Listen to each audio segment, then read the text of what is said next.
So I have a sports background and my wife's got a sports background, and you know, we probably didn't reach our outer potential because of any number of reasons, but one of the reasons is the thinking, and you know, so we're very big on and hearing things and understanding why people are successful, especially in the sporting world. So you hear things like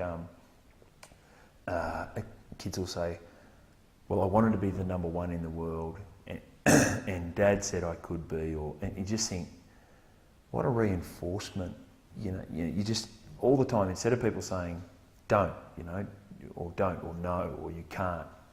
So we say, you know, from a tennis point of view, if you were standing at the baseline about to start a point, and you were saying to yourself, don't double fault, you've put double fault into your mind. Instead of saying, make it a high kick, serve to the backhand, you've put a negative into your head, even though you said don't. So we don't hear the word don't, so we just hear, you know, Charlize Theron, don't think of Charlize Theron. Well, it's too late, you've already thought about it. So we're really aware of not saying don't, so don't do that. So we're saying, okay, how do we phrase this so that they do it? But it's all about those setting of the boundaries and setting up what they can and can't do. So instead of always, you know, it's funny, you hear other voices in your house and you say, man, she's just saying don't, or they're just saying don't. So you need to find a different way to say that. Instead of saying don't touch that, say we only look with our eyes, or don't put that stuff all over the floor. You know, that must stay on the table.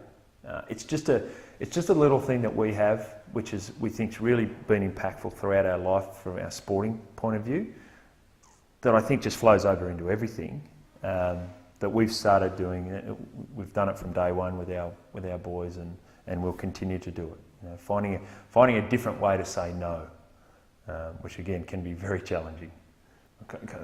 Plays for the Clippers. I don't know. I can't even think of his name. Anyways, he's a basketball guy in the NBA. And he's sitting in a press conference with his son. His son's about 3.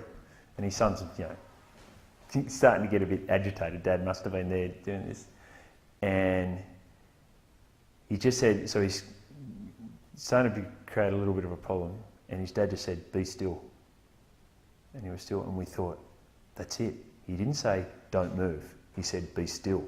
So he gave him something to do rather than not to do. Instead of telling him what not to do, he was no clearer then about what he should do. But when he said, be still, he went, right, I'll be still. I thought, you know, just watching you go, yep, okay. That gives you an understanding of what he was told when he was a kid from his influential people in his life. So I reckon